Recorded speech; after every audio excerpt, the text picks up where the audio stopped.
Thokozani emakhaya ngiyanibingelela nibingelela ugogo Mahlase lo ngithi namhlanje ake ngibuye sikhulume ngomehluko phakathi kwedlozi nesithunywa umoya wesithunywa nomoya wedlozi. Namhlanje ke ngizoqala ngokuthi sikhulume sichaze ukuthi isithunywa siyini.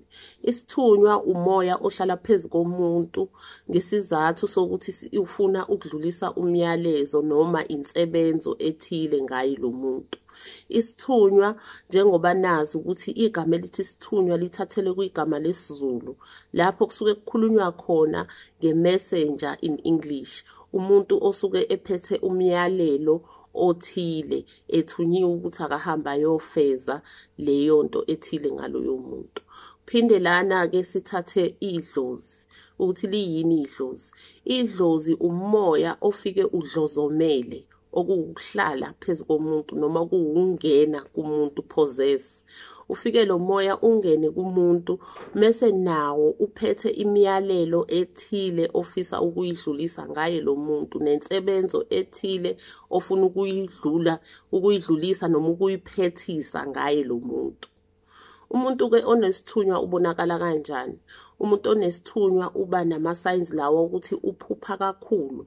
Uphupha izembatho ezithile, amajazi, iziphika, amadukwe, izinto ezikanjalo. Uphuphe esesontweni, ethandaza ehlanganyele nabanye, uziphuphe esemanzini, uziphupha ethandazela abantu baphile, uziphupha ethandazela amanzi, uziphupha eboniswa noma uyaboniswa noma ebhekile. Umuntu loyo osuke nesithunywa.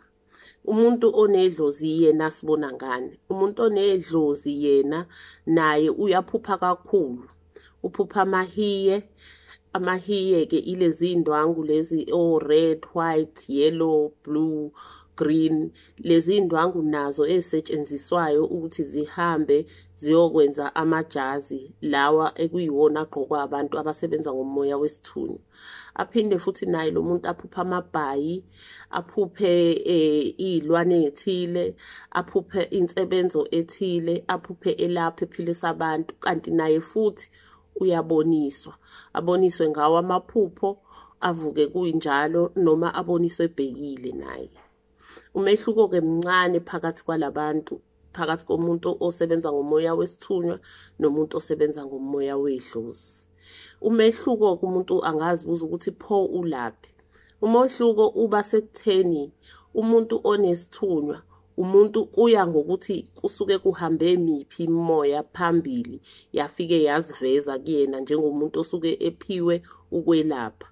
Umuntu ke onesithunywa kufika laba ababesonta kuqala kuyena, bafike kubibona ababamba umsebenzi lona ukuphethisa isiphiwo esikuyena, abasuke befuna ukuthi asebenze ngomoya lo ababesebenza ngawo nabo besaphila wasemasontweni, ngoba bona babantu abasebenze emasontweni ngesimo sokuthi ngalezo zikhathi kuke kwaba nengcindezelo ehambisana nabo abantu laba abawondle bezikhanyilanga, eyaphoqa abantu abanesiphiwo sokwelapha ukuthi bangene emasontweni bese besebenza lapho.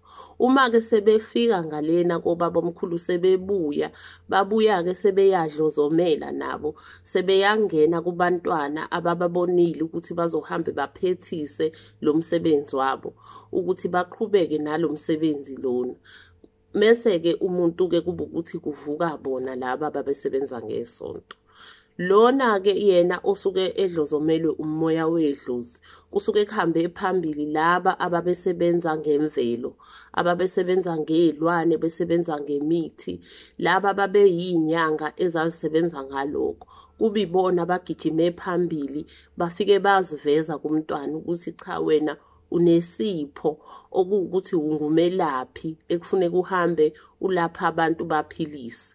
Ngakho ke umehluko singathi muncane noma awukho uma kuqhamuka labantu, ngoba bobabili basuke isiphiwo wesokwelapha kuphila isizwe. Kube ukuthi ke nje umuphi ogijime phambili. Kanti futhi kuke kuhambe uthola ukuthi umntwana kuhambe kwavela isithunywa phambili, mase kuhamba isikhathi athi esesiphethisile wenza zonke imfanelo zaso isithunywa wasilungisa ngendlela esilungiswa ngayo.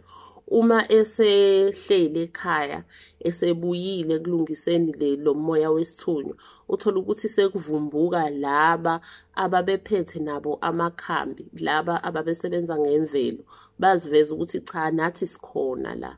Ngoba umuntu kunjalo, nomunye futhi osuke ehambile wayothwasa eyolungiselela eyomiselela le moya le ehambisana nesimo sokwelapha ngedlozi, athi esebuyile omunye bavele nabo ababegqoka besebenza ngemoya yasemasontweni, ababehamba bethandazela abantu baphile. Omunye bavela ngesikhathi elashwa, kuya ngokwelashwa kwakhe. Sithokoze kakhulu emakhaya, sithembe ukuthi kukhona lapho esicacisa sikhona, lapho esiletha khona ukukhanya. Sithi akudede ubumnyama kuzokukhanya phezu kwesimo semsamo, kukhanye kakhulu, kukhanye ekujuleni komsamo. Emakhosini, makhosi.